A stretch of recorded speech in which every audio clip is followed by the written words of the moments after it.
Aujourd'hui, on constate que le zèle de servir le Seigneur est en train de baisser dans le corps du Christ.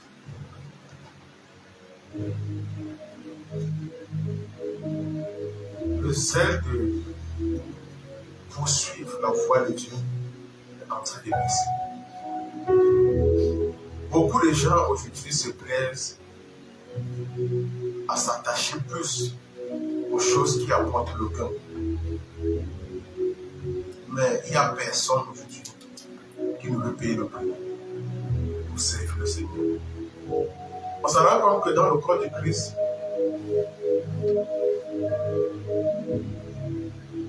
les enfants de Dieu ont pris maintenant le service de Dieu comme une option.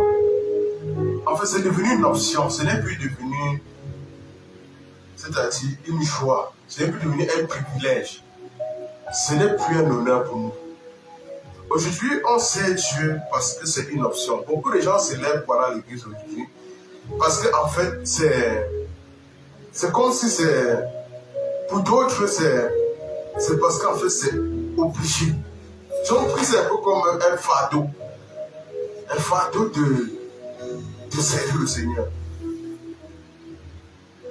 Et d'autres personnes, c'est vraiment une option. Ça veut dire que c'est le jour où il sent en lui qu'il peut servir le Seigneur, ou bien qu'il peut aller dans l'assemblée des saints, adorer le Seigneur, prier le Seigneur avec les autres.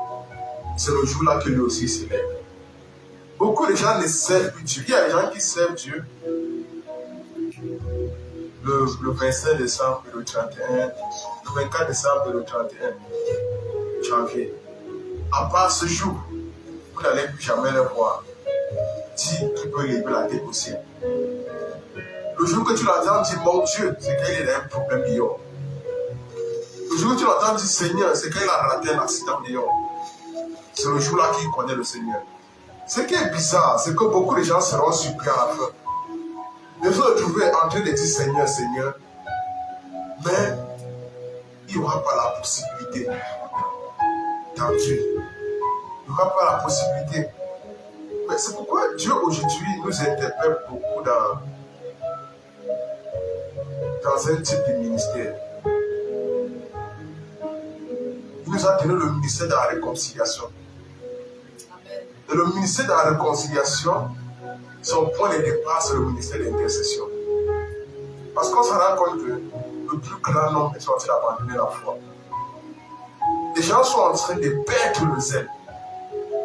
Jésus a dit, est-ce que quand le Fils de l'homme viendrait sur la terre, est-ce qu'il va trouver de la foi sur la terre? On se rend compte qu'aujourd'hui, les gens ne servent plus Dieu parce qu'ils ont foi en Dieu. Les gens servent Dieu parce que Dieu, enfin les gens se servent plutôt de Dieu, parce que Dieu résout leurs problèmes. Quelqu'un vient à l'église aujourd'hui, il cherche à rencontrer le pasteur juste à la fin du culte. Et quand encore le pasteur, il ne vient pas dire au pasteur, je veux vraiment que tu me conseilles, comment est-ce que je peux travailler la soif? Comment est-ce que je peux développer l'amour du Seigneur? Comment est-ce que je peux méditer ou prier? Mais quand il va venir te rencontrer, il va te dire, j'ai un problème, ma femme est montée, le loyer est descendu, j'ai un problème, mon voisin, je ne dors pas bien dans ma maison. Voilà les problèmes physiques que le chrétien, bien un enfant, dit que Dieu peut apporter dans la présence de Dieu. Ça veut dire, lui, il vient à calculer ce jour. Parce qu'il faut qu'on le soit, parce que ça fait une semaine, il dort mal. Tu vas voir, une maman va venir à l'église, elle ne vient pas parce qu'elle a envie de servir Dieu. Mais elle vient parce qu'à la fin, il faut que tu la reçoives. Et tu l'écoutes. Elle va te dire, je suis malade, j'ai mal au pied, j'ai mal au dos, j'ai mal au genou.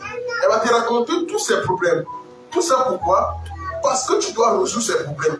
Tu dois prier. En fait, ça veut dire quoi? Aujourd'hui, le service est plus rendu à l'homme qu'à Dieu. Ça veut dire que l'homme se sert de Dieu au lieu de servir Dieu. On ne vient plus à l'église aujourd'hui par amour. On ne vient pas à l'église aujourd'hui parce qu'on aime le service de Dieu. On ne vient pas à l'église aujourd'hui parce que notre vie dépend de Dieu. Ça veut dire que nous n'avons plus de notre dépendance à Dieu.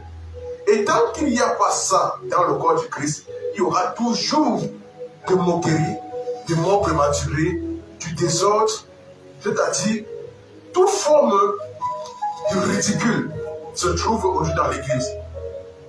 On se rend compte que le monde est entré dans l'église. La tristesse est entrée dans l'église. Il y a trop de choses qui se passent aujourd'hui au point où on ne vit plus la puissance de l'engendrement.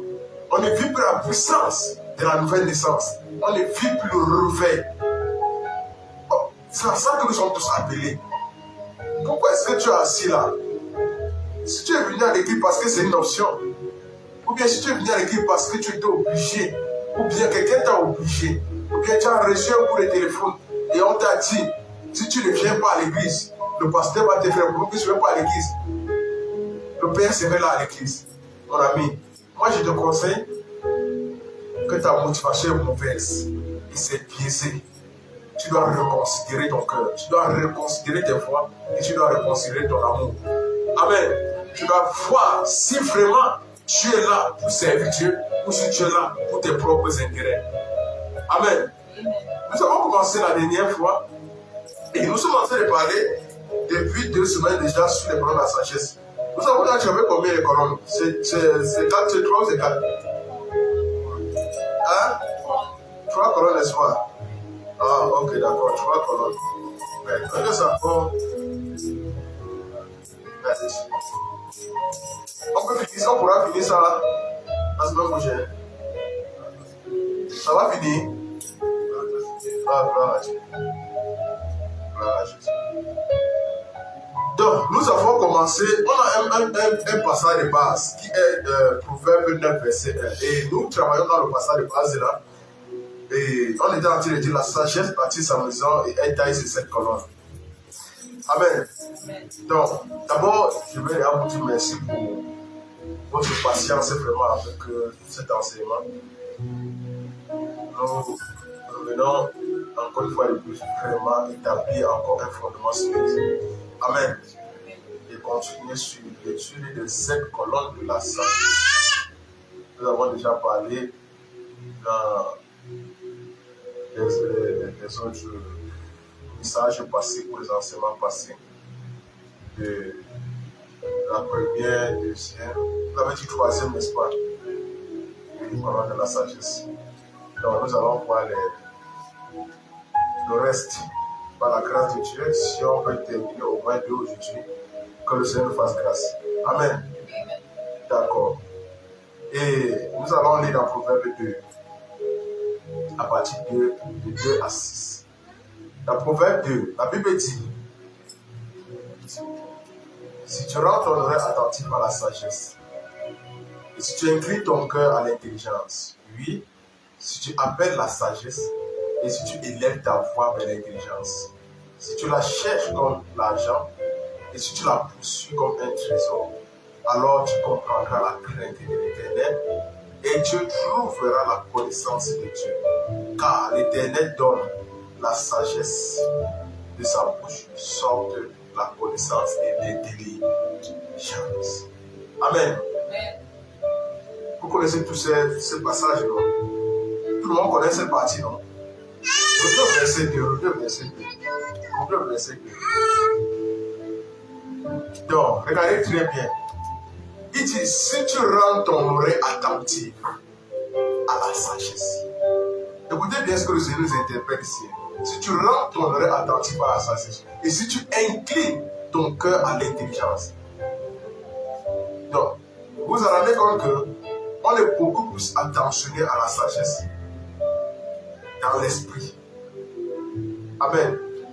Et si tu inclines ton cœur à l'intelligence, le verset suivant maintenant nous dit, si tu appelles la sagesse et si tu élèves ta voix vers l'intelligence. Donc vous comprenez qu'il ne s'agit pas de rester sur terre et d'attendre. Quand on dit si tu appelles, ça veut dire tu dois travailler dans une vie de méditation et de prière. On dit si tu appelles, mon ami, quand tu vas appeler un enfant, tu n'appelles pas un enfant dans l'esprit. Quand tu vas appeler un enfant, tu l'appelles. Tu appelles franchement. Quand tu vas appeler quelqu'un, tu l'appelles. Ne restez pas, tu dis que non. Il va savoir que je ne l'appelle jamais. Si tu veux savoir que quelqu'un a besoin, prends ton téléphone, appelle la personne. Appelle.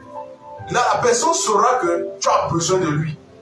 Amen. La personne saura que tu as besoin de lui. Donc la Bible dit, si tu appelles la sagesse et si tu élèves ta voix vers l'intelligence, donc vers qui tu élèves ta voix, et si tu cherches, si tu la cherches comme l'argent, donc vous voyez que ici, le Seigneur nous fait comprendre la manière dont tu cherches l'argent, dont tu es prêt à te sacrifier, à payer des heures supplémentaires, à pouvoir payer des formations supplémentaires, à pouvoir payer c'est-à-dire des renouvellements de compétences constamment pour pouvoir upgrade et avoir plus d'argent. De la même manière là, si tu cherches la sagesse comme l'argent là, mon ami, tu vas dire que, et si tu la poursuis comme ça, elle est comme un trésor. Dans quoi est-ce que tu as placé ton trésor? À quel niveau ça dit? Est-ce que ton trésor vraiment se trouve dans la sagesse de Dieu? Il y a des gens que leur trésor, c'est ce qu'ils possèdent. S'il perd la chose là, il peut mourir. La Bible nous interpelle ici à comprendre que la recherche de la sagesse doit être de la même manière que tu cherches l'argent, ça doit être comme tu cherches l'argent. Tu es en train de tout faire pour trouver un business occasionnel pour avoir l'argent. Tu es en train de tout faire pour trouver des moyens supplémentaires pour augmenter tes revenus. Tous les moyens que tu cherches là, mets ces garde-fous là dans ta méditation. Cherche-la comme ça, prie. Ça ne va pas être du tic au tac. Ça va te prendre du temps. Et lorsqu'on est en train de chercher la sagesse, on demande la sagesse, on la cherche avec beaucoup de patience et de persévérance. Parce que lorsqu'on perd la persévérance dans le travail, tu peux t'assurer la patience va s'éteindre. Donc quand tu veux chercher la sagesse, il faut que tu sois persévérant, tu sois patient. Amen. Amen. On a ça. Au verset 5, tu dois vraiment la chercher comme un trésor. Alors tu comprendras la crainte de l'Éternel et tu trouveras la connaissance de Dieu. C'est là où on verra que alors tu comprendras. Or, qu'est-ce que la Bible dit au départ? On dit que la crainte de l'Éternel, c'est quoi? Donc vous comprenez qu'avant d'arriver ici, il faut que tu mettes ton cœur à chercher.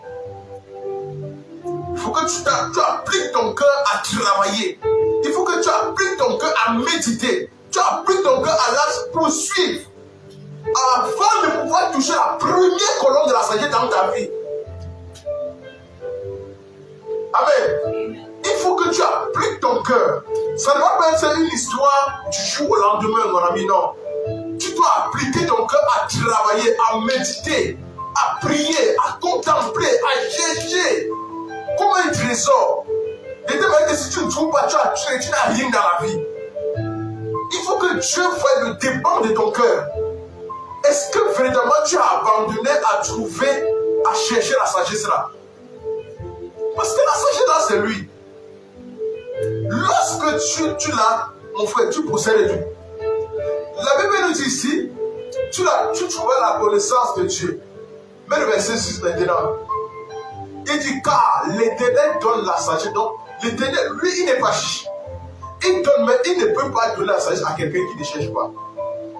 On dit de sa bouche sortent la connaissance et l'intelligence. Donc il donne la sagesse et de sa bouche. Ça veut dire que du moment où tu obtiens la sagesse, en ce moment-là, tu es dans le porte-parole de Dieu. Et en ce moment-là, la connaissance et la sagesse vont couler de toi. Amen.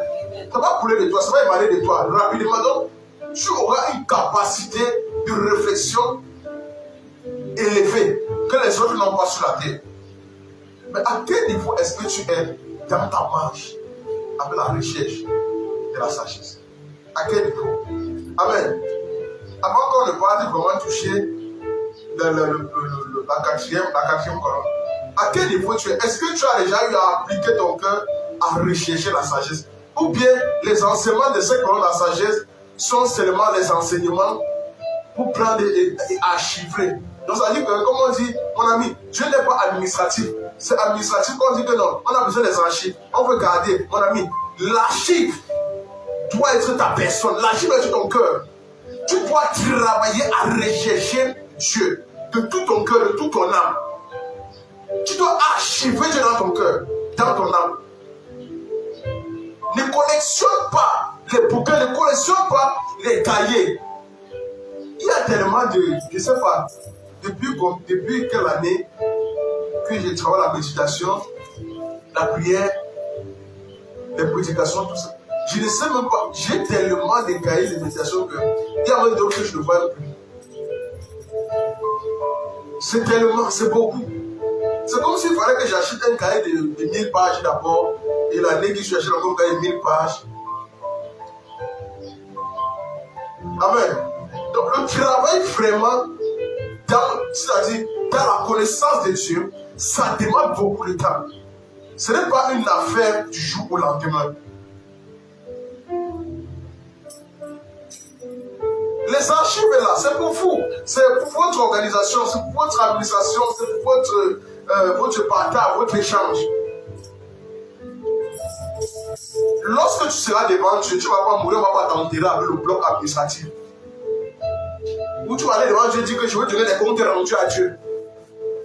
On ne peut pas t'enterrer le bloc administratif, mon ami. C'est impossible. Même si on t'enterre, ça va brûler la peau au sol. Tu vas rendre compte à Dieu avec un cahier. Mon ami, toutes tes œuvres sont écrites. Toutes tes œuvres, tout ce que tu fais sur la terre, tout ça c'est écrit. Le moment où tu vas apparaître devant Dieu, ton livre va s'ouvrir. Ton bic est encore debout comme ça, la plume, ça écrit. Tu vas partir avec un bloc. Parce que vos rapports et tous vos trucs administratifs que vous faites, c'est le mensonge, c'est de l'arnaque, du vol que vous faites. Tu penses que tu vas aller corrompre Dieu avec ce que tu as écrit pour changer un bon mot. C'est des bêtises. Applique-toi à la vérité. Applique-toi à la connaissance. Applique-toi à la recherche de Dieu. Applique-toi là-bas.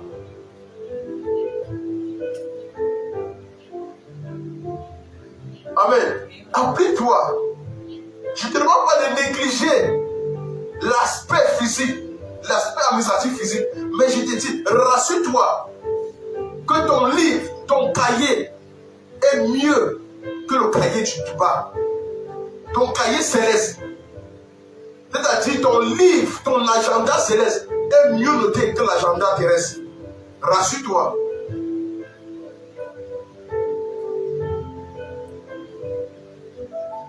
Amen. Recherche Dieu. Est-ce qu'on est ensemble? Ça va aller? Amen. Donc vraiment là, comme je suis en train de te parler aujourd'hui, j'ai prie vraiment que le Seigneur ouvre tes oreilles et qu'il fait asseoir réellement sa parole dans ton cœur. Amen. Parce que si tu veux accéder à la sagesse divine, tu dois vraiment la chercher comme de l'argent. Et Dieu ne peut pas donner sa sagesse à quelqu'un qui ne tient pas, c'est-à-dire son œuvre en haute estime dans sa vie. Si son œuvre est une fonction provisoire ou bien facultative dans ta vie, mon ami, Dieu ne te voit pas comme celui à qui il peut faire confiance. Amen. On a ça. Il faut mettre Dieu en priorité dans ta vie, les actions de Dieu en priorité. Gloire à Jésus. Amen. Quatrième pilier. Je suis le quatrième pilier maintenant, vraiment dans ce qui nous concerne. La soif de la connaissance de Dieu. Amen.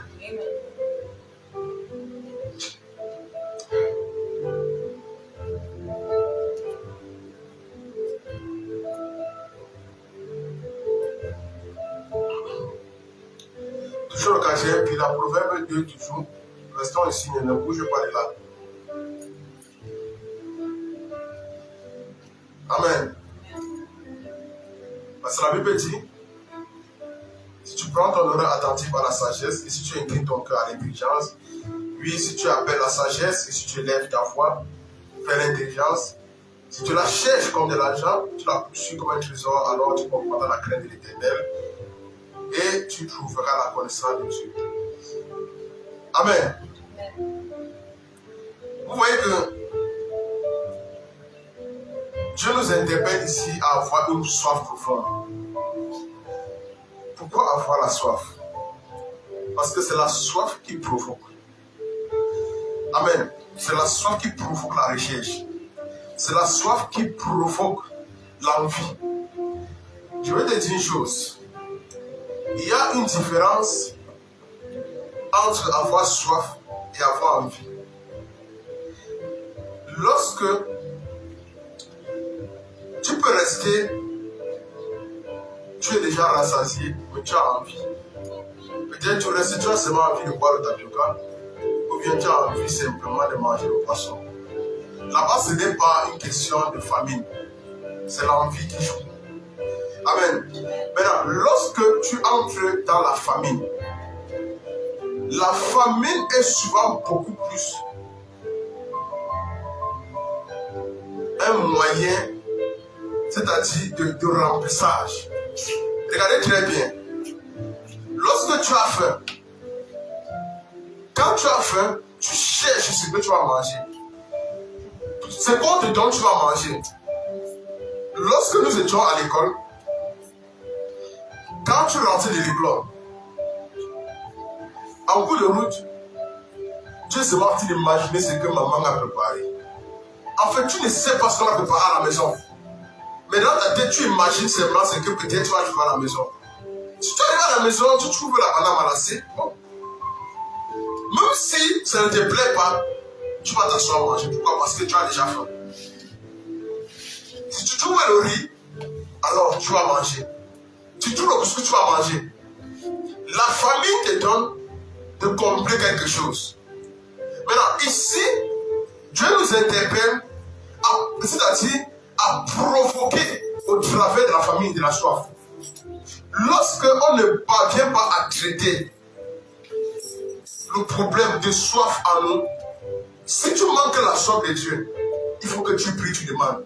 Il faut que Dieu te crée en toi la soif. Parce que lorsque David recherchait toujours Dieu, il disait toujours à Dieu de crier toujours en lui un cœur pur, de renouveler l'esprit. Parce que le cœur pur, c'est le cœur qui cherche toujours Dieu. Le cœur pur, c'est le cœur qui aime Dieu. Un cœur souillé, c'est un cœur qui est corrompu. C'est un cœur qui aime les autres. Si tu n'aimes pas Dieu, sache que tu vas aimer autre chose. Il y a des gens qui n'aiment pas Dieu, mais ils aiment leur propre personne. Il y a des gens qui n'aiment pas Dieu, ils n'aiment pas leur personne, mais ils aiment plus le monde. C'est-à-dire, même sa vie ne l'intéresse pas trop. On lui dit, ne sors plus à 16 heures, ne rentre plus tard, il s'en fout de sa vie. Ne conduis plus comme ça, ne cours pas comme ça, il s'en fout. Ce qui l'intéresse, c'est ce qu'il voit. Il y a d'autres qui s'intéressent de leur personne, mais ils ne s'intéressent pas à Dieu. Ils ne s'intéressent pas trop au monde, mais ils s'intéressent à eux. Ça, c'est ce qu'on appelait en philosophie le narcissisme. Amen. Donc, lorsque on entre dans le fondement de la soif de Dieu, on se rend compte que beaucoup de personnes manquent de soif. C'est pourquoi Jésus, dans Jean 7 au verset 37, Jésus nous interpelle. Si quelqu'un a soif, il ne dit pas, toi qui as soif, viens à moi. Il dit, si quelqu'un, ça veut dire que le problème de la soif ici, c'est relié à une fonction personnelle. Ça veut dire que c'est toi qui sens en toi que tu as soif. Amen. C'est toi qui sens. La femme qui était au puits, elle venait au puits parce qu'elle avait besoin d'eau. Et Jésus arrive au puits, il dit à cette femme, donne-moi de l'eau, je bois. Et la femme refuse en disant que non. On n'a pas droit à tout le monde. Et lorsqu'elle a entrepris la conversation, elle a compris qu'elle avait en face d'elle le Messie. Et c'est là où Jésus lui dit, l'eau que je te donnerai, j'ira au fond de toi pour l'éternité, tu n'auras plus jamais soif. Amen. Donc, mais cette même fonction, Jésus vient rappeler encore ça dans Jean 7, verset 37. Et lorsqu'il parle dans Ésaïe 33, il dit, quelqu'un a-t-il soif? Mais qu'il vienne aux eaux et qu'il boive. C'est où les eaux? C'est où les eaux? Dieu nous a fait référence de sa parole. Il nous a fait référence de sa parole. Il nous a donné un guide qui est le Saint-Esprit. Alors, il dit, celui-là va vous rappeler quelque chose. Tout ce que je vous ai appris. Alors, Jésus nous a dit, comment est-ce que tu vas apprendre? C'est en te plongeant dans les Écritures. Amen. Lorsque quelqu'un veut comprendre l'histoire d'un pays, il doit entrer dans les archives de ce pays. Il va commencer à chercher l'histoire du pays. Il va commencer à chercher à comprendre comment ce pays fonctionne pour pouvoir poser des questions à la sagesse du pays. Amen. S'il est pour poser des questions, maintenant toi, tu ne peux poser aucune question à Dieu parce que tu ne t'implémentes pas à comprendre quelles sont les fonctions qui ont été établies de la base. Et ça avait les fonctions de base que Jésus peut maintenant t'expliquer davantage. Tant que tu n'as pas le logos dans ta vie, le réma ne peut pas faire surface. Il faut que le logos s'établisse dans ta vie afin de manifester le réma. Amen. Donc, le réma est la conséquence de l'application, de l'implémentation du logos dans ta vie. Amen. Quand la machine de Dieu est déjà en marche pour toi, il faut que tu commences à maintenir le cap. Sinon, tu vas perdre avant d'arriver au point. Gloire à Jésus. Donc, il faut que tu commences à comprendre. Est-ce que j'ai soif? Comment se définit la soif dans ta vie? Comment est-ce que tu sais que tu as soif de Dieu? Comment est-ce que tu sais? Comment tu sais? On sait qu'on a soif de Dieu du moment où le fardeau vient. Lorsqu'on nous avons le fardeau, la soif se définit par le fardeau. Jésus dit, il dit, si quelqu'un veut venir après moi, qui fait comment? Il renonce à lui-même. Il se charge de sa croix. Amen. Et il dit comment? Mon fardeau est doux et... Alors, lorsque tu te charges de ta croix, la chose que tu as fait, quand tu renonces à toi, c'est pour porter le fardeau de Christ. On se comprend un peu? C'est son fardeau. Lorsque tu renonces, Jésus porte ton fardeau. Et toi, tu dois porter sa part. C'est là où on entre dans ce qu'on appelle l'alliance. Maintenant, le port du fardeau te fait entrer dans l'alliance. Tant qu'il n'y a pas port du fardeau, il n'y a pas intégration dans l'alliance. Parce que ça part de ce moment qu'il y a les thèmes, les accords de l'alliance qui sont établis dans ta vie. Donc ça passe ce moment-là que tu commences à dire à Dieu, ok, puisque tu as dit je fais ça, alors moi aussi, comme tu dois faire ça pour moi, je dois aussi faire comme ça. Donc il y a un partage, il y a un échange. L'alliance commence à marcher, ça s'enclenche dans ta vie. Beaucoup de gens n'ont pas enclenché l'alliance. Ils pensent que c'est en invoquant le sang de Jésus qui déclenche l'alliance. Non, l'alliance se déclenche à partir du moment où tu acceptes le port du fardeau et tu décides d'intégrer dans l'accord. Amen. C'est l'accord maintenant qui vous définit. Et quand il y a l'accord, le sang de Jésus, parce qu'on dit, nous avons vaincu par le sang de Jésus qui va te donner de vaincre aux épreuves dans l'alliance. Amen. Sinon, tu ne peux pas porter un fardeau. Sinon, aujourd'hui, je vais te dire, tu vas venir et puis, je vais te dire, il faut que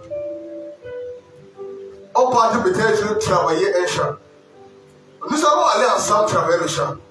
On va travailler le champ, premier mois, deuxième mois. À un moment donné, quand tu vas commencer à être plus occupé, peut-être à certaines de tes activités, parce que tu as commencé moi, parce que tes activités ne sont pas intenses, dès que tes activités vont être intenses, tu vas m'abandonner. Pourquoi? Parce que tu vas dire non, j'ai ma part plus mieux ailleurs à développer. Est-ce qu'on est ensemble? Or, ça veut dire que tu ne m'aidais pas parce que, en fait, tu portais mon fardeau.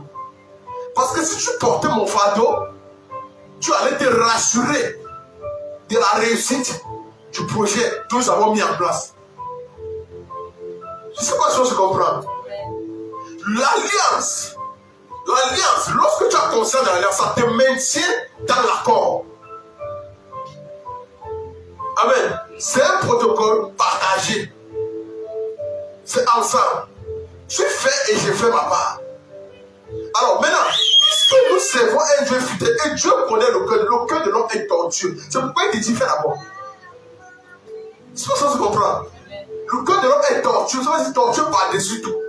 On dit qui peut le connaître? C'est pourquoi il va te dire, fais d'abord. Maintenant, il veut te voir intégrer l'alliance. Tant que tu n'intègres pas l'alliance, tant que tu n'intègres pas, c'est-à-dire le fardeau, mon ami, tu ne peux pas éprouver la soif. Il faut qu'en ce moment-ci, si tu n'arrives pas à pouvoir porter le fardeau, si tu n'arrives pas à pouvoir renoncer à toi, mon ami, mets tes genoux au sol. Tu dois prier. Demander à Dieu. Demander au Père. Seigneur, je veux porter la croix. Je veux porter le fardeau. Seigneur, je veux m'investir. Seigneur, je veux t'aimer. Je n'arrive pas à t'aimer. Pourquoi? Parce que du moment où nous avons donné notre vie à Jésus, la Bible dit dans Romains quoi? Il a repenti son amour par le Saint-Esprit dans nos cœurs. Ça veut dire que nous avons reçu l'amour de Dieu dans nos cœurs. Et l'amour de Dieu manifeste. Ça veut dire que le premier intérêt, le premier ingrédient, ou bien la première fonction qui doit sortir de ton cœur lorsque tu as reçu Christ, c'est l'amour. S'il n'y a pas encore l'amour dans ton cœur, mon ami, va prier, demande à Dieu, je veux manifester l'amour. Tu peux recevoir l'amour, mais tu ne la manifestes pas encore. Ce n'est pas parce que tu as donné ta vie à Christ, tu t'es repenti, que tu crois que tu as amour. Tu n'es pas encore amour. Tu commences à vivre l'amour de Christ du moment où tu dis à Dieu, je veux ton cœur, je veux te servir, je veux t'aimer, aide-moi à t'aimer, apprends-moi à t'aimer, comment te connaître, comment t'aimer. C'est à partir de ce moment que tu vas commencer à provoquer le sentiment, l'intérêt pour Christ.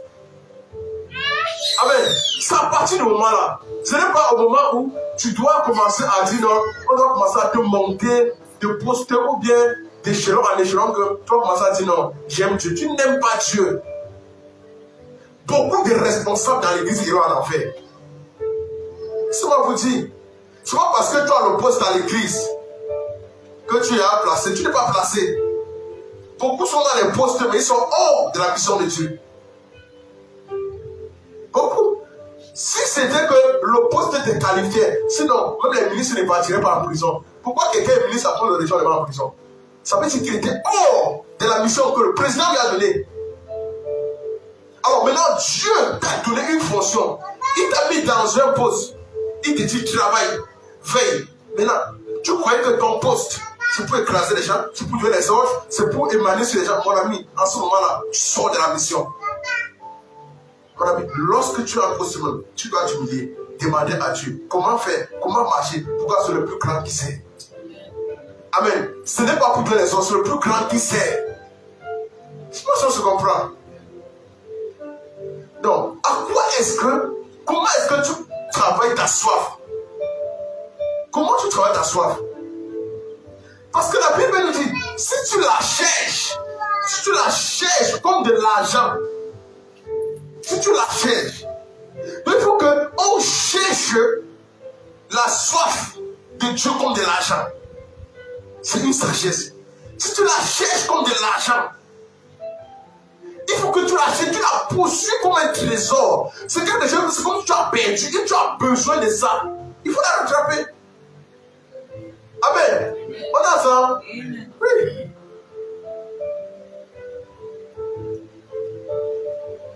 Vraiment, que Dieu vous bénisse.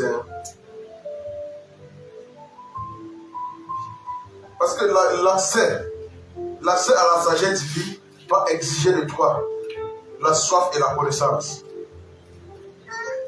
D'accord? On a ça? D'accord. Il dit bien l'accès.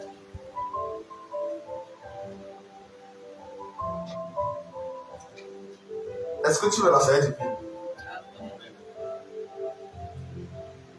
Parce que nous devons d'abord nous préoccuper de connaître Dieu, s'attendre à lui, avant de demander la sagesse, avant de demander quoi que ce soit. Est-ce que tu la cherches? Est-ce que tu la poursuis?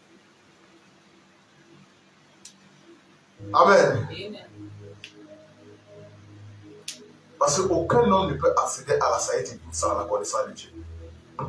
Aucun homme. Il dit aucun homme ne peut accéder à la sagesse divine sans la connaissance de Dieu. Tant qu'il n'y a pas la connaissance de Dieu dans ta vie, vous allez dire que d'abord, au préalable, Dieu t'a donné sa parole. Travaille la connaissance. Amen. Travaille la connaissance. Gloire à Jésus. Il est important d'avoir soif. Soif de Dieu. Pas la soif du bidon, bien la soif de l'eau glacée, non. La soif de Dieu. Voilà Jésus. Il faut que la parole de Dieu devienne ta vie. De la même manière que quand tu bois une bouteille d'eau qui est bien fraîche, qui transpire, quand tu finis, tu dis, oh, flot, c'est la vie. De la même manière, quand tu médites, tu dois finir, tu dis que, ouf, enfin, la parole, c'est la vie. Que tu te sens délivré, tu te sens déchargé, tu te sens, c'est-à-dire, soulevé, élevé encore, léger comme une plume. Il faut que la parole de Dieu fasse ça dans ta vie. Ça commence à travailler, ça te transforme. Amen. Ça te met dans les hauteurs. Il est important d'avoir soif. De chercher à comprendre ses voies.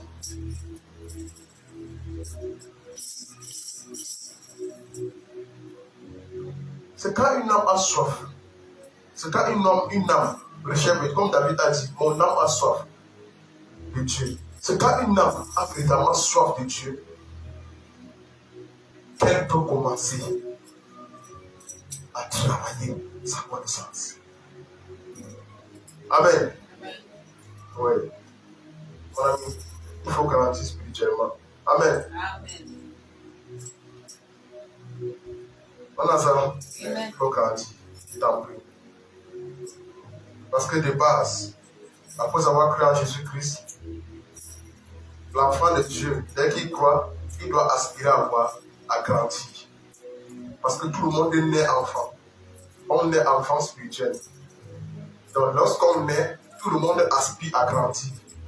Lorsque tu es encore bébé, lorsque tu es petit, ou bien adolescent, chaque fois tu dis quand je serai grand, quand j'aurai aussi le chez moi, quand je pourrai aussi acheter ma part des choses, quand je serai. Donc maintenant, du moment où, quand l'enfant est petit, il aspire à grandir. On se comprend? C'est comme ça que quand tu donnes ta vie à Christ, tu aspires à grandir spirituellement. On ne grandit pas spirituellement en portant les costumes. On ne grandit pas spirituellement en renouvelant les costumes ou les habits, les chaussures tous les jours. On grandit spirituellement en s'abandonnant.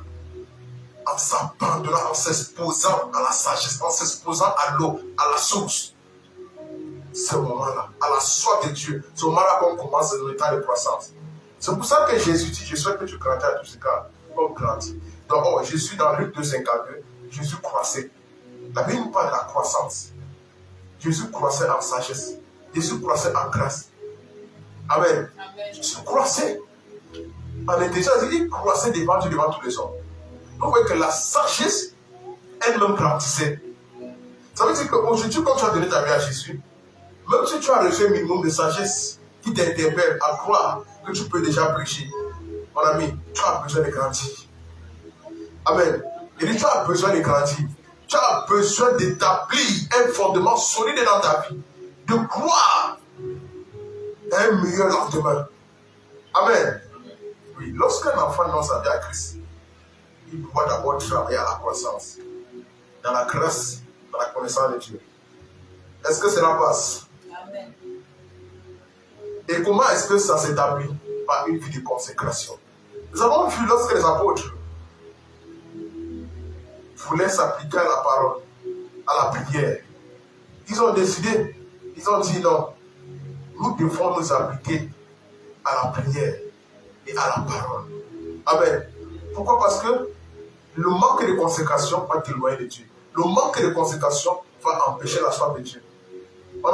Donc il faut que tu travailles dans une vie de consécration. Sois consacré, que Dieu renouvelle sa consécration dans ta vie au nom de Jésus. Consécration de la méditation de la parole de Dieu, l'adoration et la sanctification. Tu travailles ça dans ta vie. Maintenant, touchons le cinquième pilier. Touchons le cinquième pilier. Touchons le cinquième pilier dans Proverbe 8, verset 12. Cinquième pilier, le discernement. Touchons le discernement.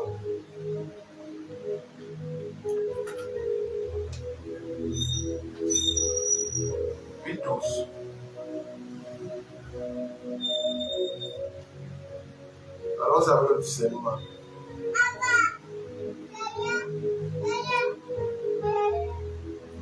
Touchons le discernement.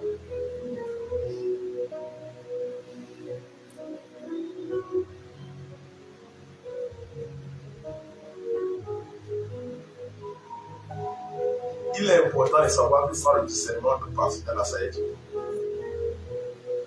Dans son ensemble. Ok. Sans le discernement, on n'est pas exposé à la vraie transformation. D'accord?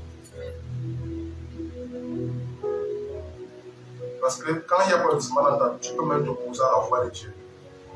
Quand il n'y a pas de discernement dans ta vie, tu peux t'opposer au principe de Dieu. Quand il n'y a pas de discernement, tu peux t'opposer à la volonté de Dieu. Il faut faire très attention. C'est pour ça que c'est un pas très délicat dans la vie de tous les chrétiens. La voie du discernement. Vous savez, la soif de la connaissance de Dieu nous amène dans une croissance. Et le discernement nous plonge dans la compréhension des volontés de Dieu. Lorsque un enfant qui veut opérer avec le Seigneur veut aller loin, il faut qu'il aiguise son entraînement au discernement. Amen. Il faut que tu aiguises ton entraînement au discernement. Il faut que ton cœur soit traité dans le discernement. La Bible dit au verset 12, moi la sagesse, j'ai pour demeure par le discernement. Donc il faut comprendre que la sagesse implique, il impose son siège. Et il dit, j'ai pour demeure le discernement. Il dit, et je possède la science de la réflexion. Il dit, moi, j'ai pour demeure. Nous comprenons qu'il y a une demeure. Et c'est le siège du traitement. C'est le siège de l'opération. C'est le siège de la réussite. S'il n'y a pas de discernement dans ta vie, à un moment donné, même si tu as la parole de la sagesse, tu vas t'égarer. Salomon s'est égaré dans sa vie parce qu'il avait une colonne de la sagesse. Il n'est pas les autres. Ce qu'il a reçu, ce qui fait que la fin a été désastreuse. Mais Dieu ne l'a pas envoyé en enfer pour ça. Parce qu'il sait, je lui ai donné une seule colonne. Amen. Je lui ai donné une colonne. Il ne pouvait pas réussir dans l'ensemble. Même s'il arrivait à naviguer, quand il recherchait Dieu, quand il demandait toujours à Dieu, mais il ne demeurait pas dans le discernement. Amen. Parce que le discernement va t'empêcher de rétrograder. Le discernement va t'empêcher de chuter. Le discernement va t'empêcher de tomber. Le discernement va t'empêcher de contredire Dieu. Lorsque tu manques le discernement dans ta vie, tu vas contredire. Voilà Jésus. Il dit, si tu manques le discernement dans ta vie, tu vas commencer à contredire les voies de Dieu.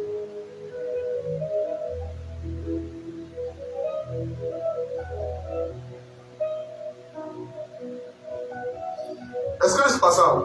Amen. Ah oui, à together. Ne vous opposez pas à la voie de Dieu. Et le discernement se développe par un esprit de méditation de la parole.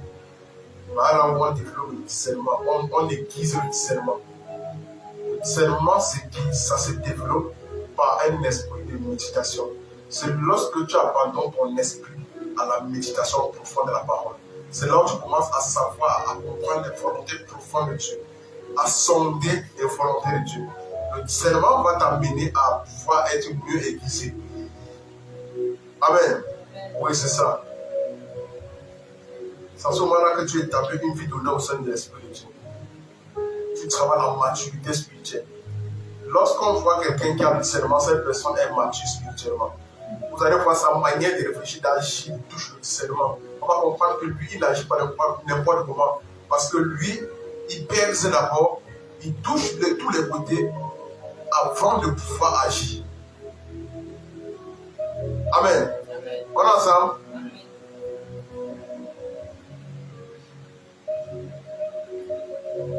Vous allez voir, les gens qui agissent avec le discernement, ce sont les personnes qui ont l'art souvent de pouvoir interpréter et de comprendre les aspects de la vie, des saisons et des temps. Ce sont eux qui ont souvent cet art. Pourquoi? Parce que l'Esprit de Dieu les plonge dans la pensée de Dieu, en fonction de la saison, en fonction du temps.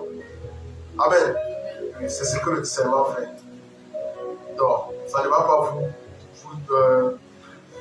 vous mettre dans la confusion. Parce que s'il n'y a pas de discernement, il y a confusion. Parce que le contraire du discernement, c'est la confusion. S'il n'y a pas de discernement dans ta vie, mon ami, tu es confus. Parce que tu ne sauras pas comment agir. Tu ne sauras quoi faire pendant la période, pendant le temps, pendant la saison. Tu vas te dire, mais en cette période, comment est-ce que je dois me disposer? Comment est-ce que je dois faire? Ça, c'est ce qu'on appelle chercher à discerner ce qui est applicable en ce temps. Parce que si tu appliques quelque chose qu'il ne faut pas appliquer pendant la saison, tu vas te retrouver en train de faire quelque chose qui n'est pas bon. Parce que tu ne peux pas conseiller quelqu'un d'aller cultiver le maïs dans l'eau. Tu ne peux pas conseiller quelqu'un.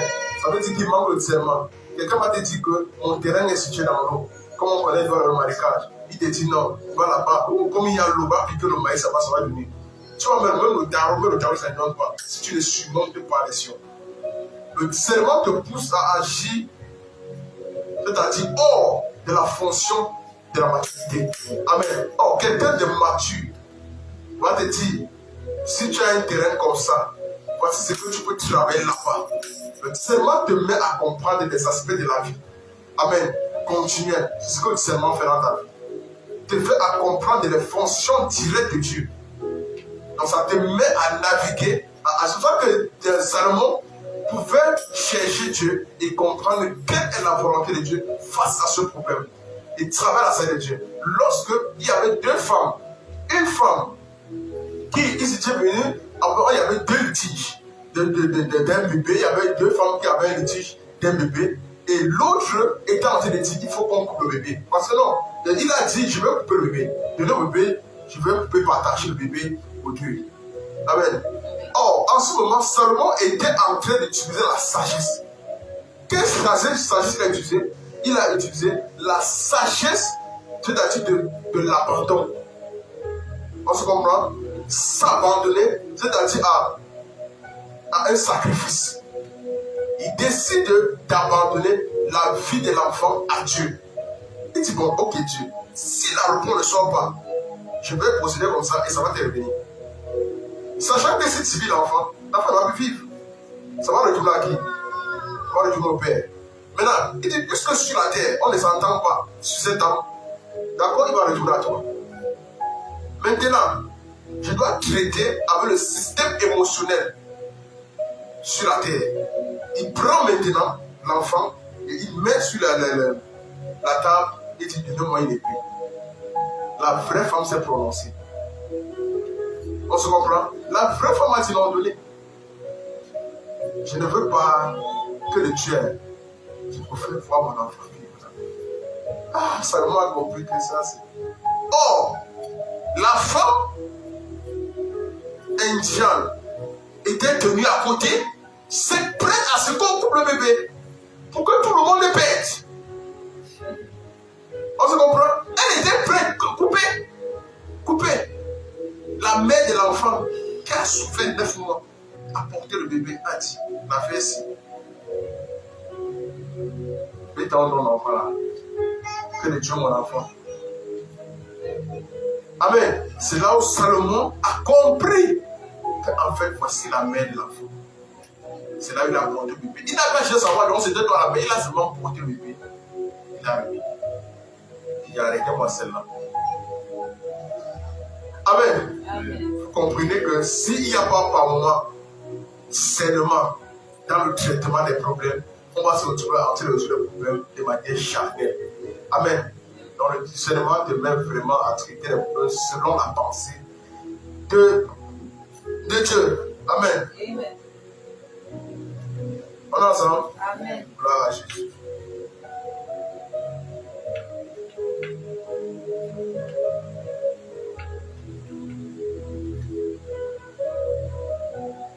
Mais Proverbe 12, verset 2.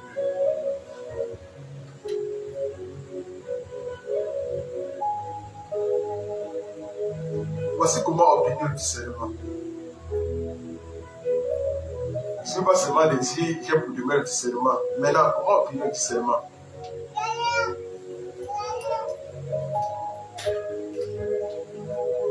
Romains. Oui, Romains. Regarde.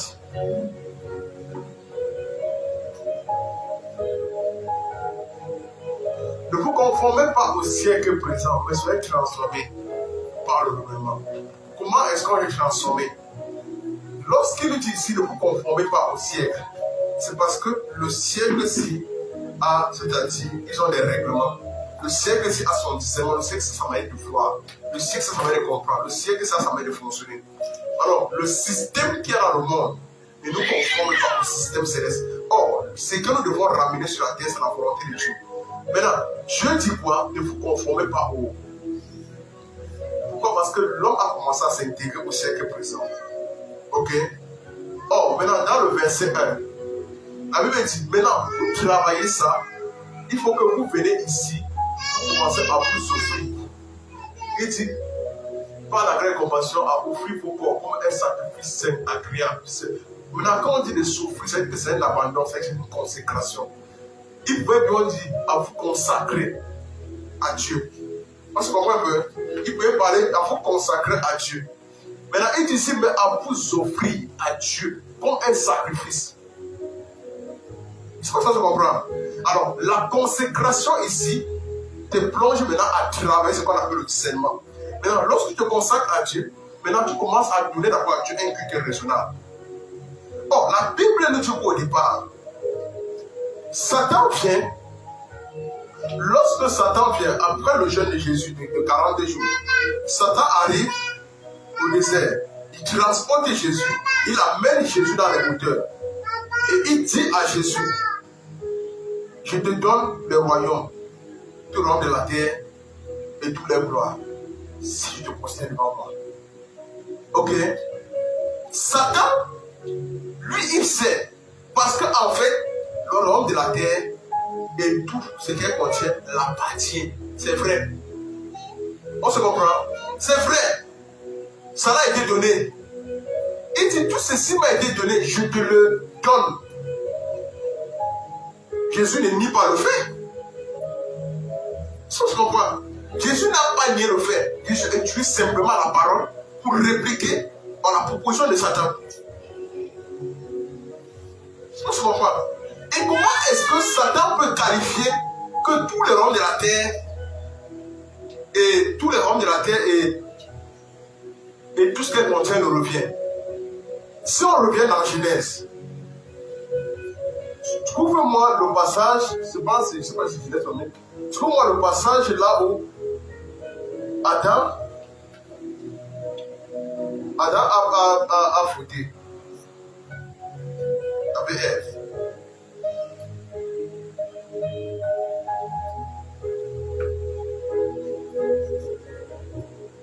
Non, pas là où il a fauté.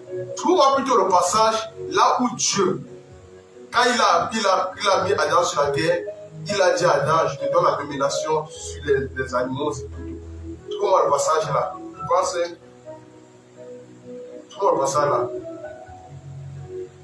La Genèse.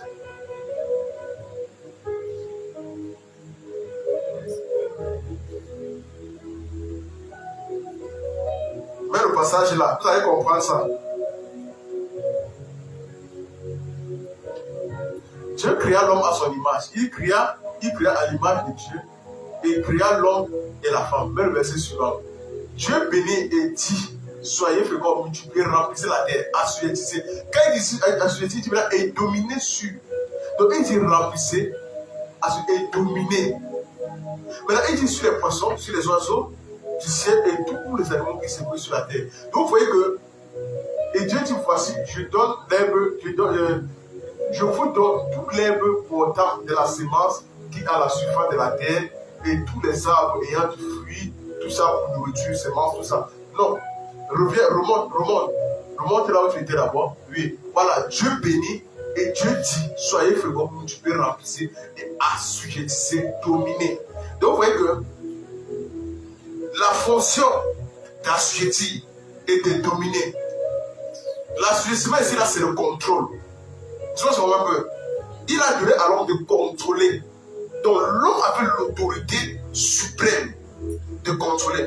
Ça veut dire quoi? Dieu a fait la terre et il a donné la divinité à l'homme. L'homme était le Dieu de la terre. Tu vois un peu. L'homme était le Dieu de la terre. La terre appartenait à l'homme. Il a dit à l'homme, je te donne la domination et je te donne l'autorité. Tu dois l'assujettir, tu dois le dominer. Maintenant, il est arrivé où l'homme a perdu cette autorité, il a perdu cette domination. Cette retour à qui? À Satan. Est-ce que tu comprends? Satan a récupéré. Pourquoi? Parce que c'est l'homme qui le lui a donné. Satan a utilisé, on dit qu'il est rusé. Il a utilisé la ruse pour que l'homme lui donne officiellement. C'est pour ça que Dieu lui dit, à cause de toi, la terre maintenant va produire les épines et c'est à cause de toi. Parce que tu as donné à quelqu'un qui ne fallait pas. C'est pas ça que tu comprends. Tu as donné. Gloire à Jésus. Donc vous voyez que dans la fonction du discernement, si un homme de Dieu ne travaille pas au discernement, il va être séduit par Satan. Il va se trouver en train de donner ce que Dieu lui a donné à Satan. Or, Dieu maintenant ne veut pas perdre tout l'investissement qu'il fait en toi. Il te demande de travailler le discernement. Amen. Pour que tu gardes la sagesse. Gloire à Jésus. On a ensemble. Est-ce que c'est nécessaire de continuer? C'est nécessaire de continuer. Gloire à Jésus. Donc il est important de comprendre pourquoi est-ce que nous devons travailler le discernement. Pourquoi est-ce que nous devons aimer le discernement? Pourquoi est-ce que nous devons nous plonger dans le discernement? Pourquoi est-ce que nous devons croire que sans le discernement, nous n'avons pas de vie? C'est ça. Gloire à Jésus. Amen. Ça passe un peu? Est-ce que vous savez que dans ce monde-ci, le monde ici est gouverné par le monde spirituel? Vous savez ça, non? La Bible dit quoi? Ceux qui sont conduits par l'Esprit de Dieu sont... Ça veut dire que même les enfants qui sont conduits par l'Esprit, ça veut dire qu'ils sont conduits par l'Esprit de Dieu. Et le monde ici est gouverné par Satan. Je pense que je comprends un peu. Le monde ici est gouverné par Satan. Et Dieu nous dit maintenant, il dit, vous êtes maintenant dans ce monde comme la lumière.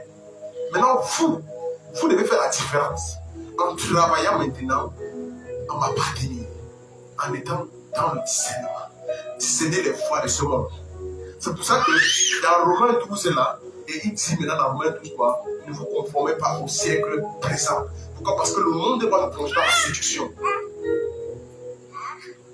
C'est pour ça que je comprends. On est d'accord? Parce que si un homme de Dieu s'amuse, l'œuvre qu'il a commencé va partir en fumée, comme les plaques. Vous savez, Daniel a discerné.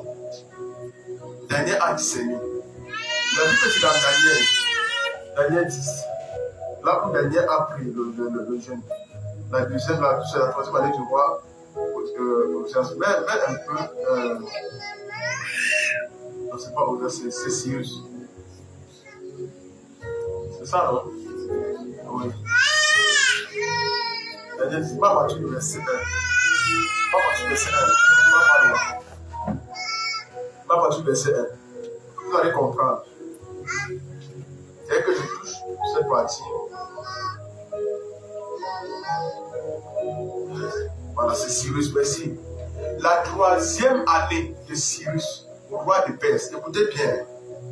La troisième année, faisons ensemble, la troisième année de Cyrus, roi de Perse, une parole fut relevée à Daniel. Quand soit révélée à Daniel, qu'on nommait Belshazzar, on dit cette parole qui est véritable annonce une grande calamité. On dit il fut attentif à cette parole et eut l'intelligence de la vision. Donc on peut dire attentif, mais il a l'intelligence. Ça veut dire que de la bouche de Dieu soit quoi? La connaissance et l'intelligence. Donc il faut maintenant que tu aies l'intelligence de comprendre. Maintenant on dit en ce temps-là, moi Daniel, je fus 3 semaines dans le deuil. C'est-à-dire qu'il est entré dans le deuil, dans la prière. Amen. Dans le jeûne. On dit, je ne mangeais aucun mets délicat. Il n'entra ni viande, ni vin dans ma bouche. On dit, je ne m'ennuie point jusqu'à ce que les 3 semaines plus accomplies. Maintenant, le 24e jour du premier mois, j'étais au bord du grand fleuve qui est à Heideken. Mais le verset suivant, je levais les yeux, je regardais et voici, il y avait un homme. On dit, ayant sur les reins une ceinture du phase. On dit, son corps était comme du chrysolite, son visage brillait comme l'éclair. On dit, ses yeux étaient comme des flammes de feu, ses bras et ses pieds ressemblaient à des reins polis. On dit, et le son de sa voix était comme le bruit d'une multitude. Mais le verset suivant, moi Daniel, j'ai vu seul la vision. On dit, et les hommes qui étaient avec moi, les hommes qui étaient avec moi ne la vurent point. Mais il fit Jésus une grande frayeur et il prit la fuite pour se cacher. Amen. Je restais seul et j'ai vu cette grande vision. Les forces me manquaient. Mon visage changea de couleur et fut décomposé. Je perdis toute vigueur. Le verset suivant. Mais je m'abandonne. Regardez très bien. J'ai entendu le son de ses paroles. Et comme j'ai entendu le son de ses paroles, on dit, je tombais frappé et tout doucement la face contre la terre. Le verset suivant. Et voici, une main me toucha et secoua mes genoux et mes mains. Verset suivant. Puis il me dit, Daniel, homme bien-aimé, sois attentif aux paroles que je vais te dire. Et tiens-toi debout à la place où tu es, car je suis maintenant envoyé vers toi. Lorsqu'il m'a vu ainsi parler, je me tiens debout en tremblant. On dit qu'il me dit, Daniel, ne crains rien, car c'est le premier jour où tu as eu à cœur de comprendre et de t'humilier devant ton Dieu. On dit, tes paroles ont été entendues. Et c'est à cause de tes paroles que je viens. Donc vous comprenez qu'à cause, c'est-à-dire, depuis le premier jour où il a eu à cœur, les paroles de Daniel ont été entendues. Et c'est à cause de ces paroles qu'il est venu. Maintenant, il dit quoi? Le chef du royaume de Perse m'a fait comment? Ok, le chef du royaume de Perse m'a resté 21. C'est quand que Daniel voit l'ange. Le 24e jour. Oh, Daniel a bien voir le 21 jours. Vous voyez pourquoi il y a des gens, par manque de persévérance et de discernement dans le jeûne, ils peuvent arrêter un jeûne ou bien un temps de prière parce qu'il va dire, j'ai repris 3 jours de jeûne, c'est bon, c'est fini. Oh, je peux finir le 5e jour. Tu ne sais pas le combat qu'il y a pour recevoir ce que tu as. Mais Daniel, avec le discernement, a compris, je ne dois pas m'arrêter. Je dois continuer. Le 24e jour, oh, il dit que j'ai pris un temps de 21 jours. Mais au 24e jour, on dit le chef, il dit, quand l'ange vient, il dit le chef du royaume de Perse. Quel royaume? Ça, c'est le verset 13, non? On est ensemble. Mets le verset 1. Mets le verset 1. La 3e année de Cyrus, roi de quoi? On parle de quel royaume? On parle de quel royaume? Est-ce que c'est Cyrus? C'est celui qui a résisté. Parce qu'il peut bien dire, le chef Cyrus. Donc, vous comprenez que, à ce niveau, lorsque un royaume est établi, quelque part, physiquement, il y a un royaume spirituel qui s'établit. C'est pas ce que vous comprenez un peu. Donc, à ce niveau, parce que le royaume, Cyrus, était quelqu'un qui était, c'est-à-dire un agent du diable, il faisait beaucoup la volonté du diable. Alors, le royaume, Satan a établi son royaume de la même manière que le royaume de Perse, c'est-à-dire de Cyrus, avait été établi sur la terre. De la même manière, Satan a établi son royaume. Je sais pas si on se comprend un peu. dit, je connais un homme. Si c'était dans son corps ou hors de son corps, je ne sais pas. Qui a la vie sur le troisième ciel. Ok. Vous voyez, lorsqu'on est ici, on travaille sur la zone atmosphérique, on est dans la zone atmosphérique, c'est là, le ciel-ci. On est dans le premier ciel. Lorsqu'on part encore plus loin, on entre maintenant dans le niveau galactique où se trouvent toutes les étoiles, tout ce qui contient. On est dans le deuxième. Maintenant, dès qu'on perce le troisième, on entre encore plus loin. C'est pour ça que personne n'est pas arrivé là-bas. Dès qu'on entre le troisième, c'est là où maintenant se trouvent les anges de Dieu. Parce que dans le deuxième ciel, ça c'est Satan. C'est ce qu'on un peu. Il règne là. Maintenant, là où Dieu quitte le troisième ciel, il traverse le deuxième. Dès qu'il arrive au premier ciel, bam! Le roi de Perse le prend. Il dit, le chef du royaume de Perse m'a resté 21 jours.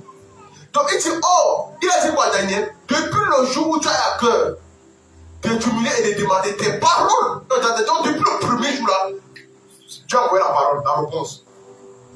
Oh, il fallait qu'il persévère. Amen. S'il restait sans persévérer, il ne devait pas avoir à l'aide. Pourquoi? Parce que Gabriel n'a pas crié à l'aide. Gabriel n'a pas crié au secours. C'est la prière de Daniel qui ne faisait que monter. Mais Dieu dit que mais c'est pas possible. J'ai envoyé ça, ça fait il y a combien de temps? Est-ce que quitter de là-bas pour en bas, ça prend combien de temps? C'est pas comme ça. C'est un peu comme tu es ici et tu décides d'envoyer un enfant au Carrefour, de faire le transfert de crédit et revenir. Tu as une commission que tu as donné à l'enfant. Et puis, ou bien je ne sais pas, ou bien ton collègue, tu dois peut-être dire que, ok, j'envoie mon frère te donner la machine. Tu es au Carrefour, il vient. Ton collègue peut t'appeler et te dire, il a à quel niveau? Non, il vient de sortir. Une heure de temps, il a à quel niveau? Il est sorti. À un moment donné, tu vas dire, il y a un problème. Si David a appris, tu vas dire à David que non. David, cours un peu. C'est pas ça, on fait souvent ça, non? Tu dis que cours, va le jouer ton frère, et il est en train de s'amuser. On se comprend? Va le voir. C'est là où, maintenant, Dieu dit que l'affaire, ce n'est pas simple. Il faut que j'envoie Michael. Pourquoi? Parce que les prières des ailes, il faut que monter. On se comprend? Les prières, il faut que monter. On dit, pendant 21 jours, il a été attrapé, resté. Pendant 21 jours, on dit, mais voici Michael, un des principaux chefs, est venu à mon secours. Voilà où il est. Oh, il n'a pas dit le secours. Maintenant, c'est lui qui a nous dit, je suis. On dit, et je suis demeuré là après, je suis auprès des rois de Perse. Donc il était bloqué. Donc vous voyez que dans ce monde, je vous ai dit que le spirituel contrôle le naturel. Lorsque quelqu'un commence à établir, quand on vient établir une église ici, il y a une autre église qui s'établit. C'est pour ça que maintenant, lorsque Dieu veut parler, il dit écrit à l'ange de l'église. Parce que sur ton trône, sur ton ciel, il y a un autre gouvernement qui se tient là. C'est pour ça qu'on dit qu'on envoie une cohorte d'anges pour veiller. Et le gouvernement que tu établis, il s'établit de la même manière. Est-ce que tu comprends un peu? Ils s'agissent pareillement. Ça veut dire, si vous sortez des voies, mon ami, eux, ils ne vont plus assister à votre conseil. Ça fait en sorte que Satan, ils vont se parler. Si Satan va reprendre la place de votre règne. C'est pour ça qu'il y a des églises qui sont contrôlées par l'esprit de Python. Que le discernement est qui au nom de Jésus. Amen. Amen. Donc c'est pourquoi nous devons trouver le discernement. Et nous comprenons que ici, il y avait un royaume de Perse qui était tenu en haut, mais le temps de Cyrus, il était roi de Perse. Quelqu'un d'autre peut lire et comment a dit que non, c'était Cyrus qui l'a arrêté en haut. Donc Cyrus a découlé comme Superman. Il est parti arrêter Gabriel. Regardez d'abord, regardez la description de Gabriel. On a vu, non? Revue au verset 9. Regardez la description du type. Regardez sa description. Revue au verset 9. J'entendis un son, comme j'entendais le son de ses parents, je tombais frappé de doucement à la face contre terre. Le verset, et voici, le verset 7. Moi, dernier, j'ai vu seul la vision. Et les hommes reviennent. Son corps était comme... Reviens verset 5. Je levais les yeux et je regardais et voici, il y avait un homme vêtu de lin. On dit, ayant à ses reins une ceinture d'or du faste. Mais d'abord le verset suivant. Ça c'est Gabriel qui a fait décrire. On dit, son corps était comme du chrysolite. Son visage brillait comme l'éclair. Regarde comment on a arrêté que le visage va briller comme l'éclair. On a vu à distance. On dit, et ses yeux, on dit, étaient comme des flammes de feu. Donc le roi des Perses a dit, j'ai pas peur de toi. Tu t'arrêtes. Donc lui n'a pas peur. De quelqu'un comme ça là, on dit ses bras et ses pieds ressemblaient à des reins polis. On dit, et sa voix était comme le bruit d'une multitude. Regardez quelqu'un, sa voix, il peut bien dire dégager. On dit, pom, le camion vient pom, en route là. Il dit dégager, je vais passer. Bien qu'après ça, tous les démons là sautent. Mais le roi des Perses et ses agents, on dit ici là, on est captifs. Les gars n'ont pas eu peur. Ils l'ont captivé. C'est pour dire, il y a des fois, il y a certaines réponses que tu attends dans ta vie. Ça n'arrive pas. C'est pas manque de persévérance et de discernement dans ta vie. Si tu avais discerné en ce moment que je dois continuer, je ne dois pas m'arrêter, alors en ce moment-là, tu vas persévérer et tu vas voir la réponse va venir. Amen. Ne perdez pas le sang discernement. Que Dieu vous bénisse au nom de Jésus. Amen. Gloire à Jésus-Christ. Jésus,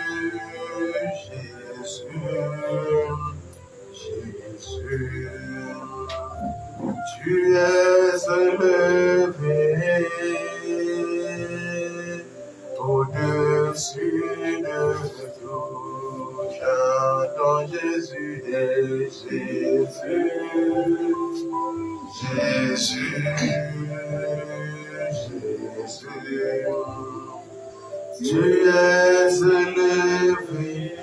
Tu es élevé au-dessus de tout. Chantons puissant et puissant, tout puissant. Tu es tout puissant. Mais chantons vainqueur et vainqueur.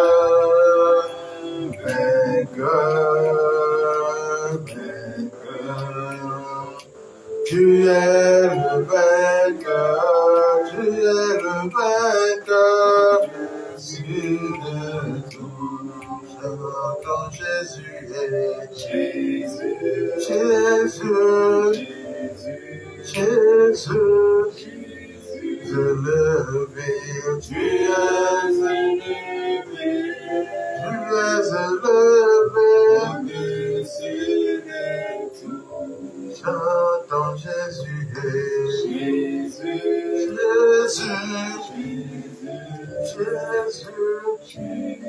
élevé, tu es élevé,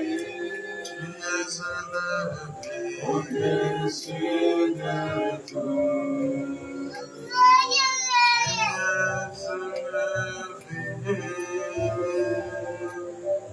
Au-dessus de tout. Oui, Père, nous te rendons grâce pour ta parole qui vient de sortir. Papa, tu nous as enseigné sur deux colonnes de la sagesse. La sagesse aujourd'hui de trouver la soif et le discernement. Papa, donne à chacun de nous ici rassemblés de pouvoir recevoir cette parole sur une terre fertile.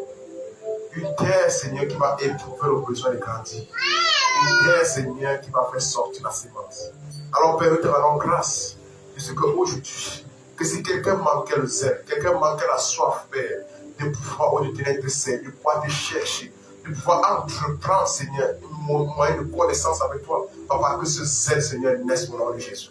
Papa, qui contracte, Seigneur, une soif profonde de te chercher, Seigneur, de t'expérimenter, de te connaître, de vivre ton amour au nom de Jésus-Christ. Papa, accorde-nous, Seigneur, par ce même moyen, ô Dieu éternel, de pouvoir marcher dans l'esprit du discernement. Car tu as fait de ta demeure, Seigneur, le discernement. Alors, tu nous demandes, Seigneur, de ne pas nous conformer comme le siècle présent, mais d'être transformé par le renouvellement de notre intelligence. Papa, ainsi, ô Dieu éternel, c'est une fonction qui est adressée directement à celui, Père, qui marche dans le discernement. Oh Seigneur, accorde-nous, Seigneur, de pouvoir, Seigneur, marcher dans l'esprit du discernement, marcher dans la conduite du discernement, oh Dieu éternel, afin de savoir, Seigneur, le temps, les saisons, Père, de savoir comment agir dans ce monde, au nom de Jésus-Christ. Car tu nous as mis dans ce monde, oh Dieu éternel, tu nous as placés comme des brebis au milieu des loups. Père, nous ne voulons pas être dévorés, mais nous voulons, Seigneur, agir, comme des colons, Père, être sages, Seigneur, et rusés, Père, par ta sagesse, au nom de Jésus. Au nom puissant de Jésus, accorde-nous la grâce au éternel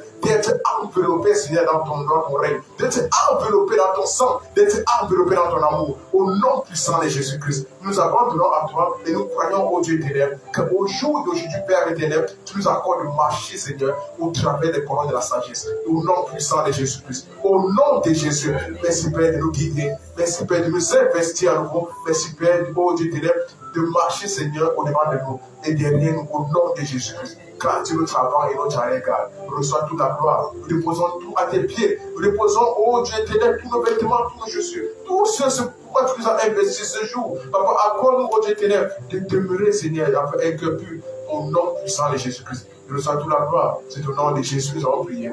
Amen. Amen. Amen. Amen. Vous êtes bénis au nom de Jésus. Amen.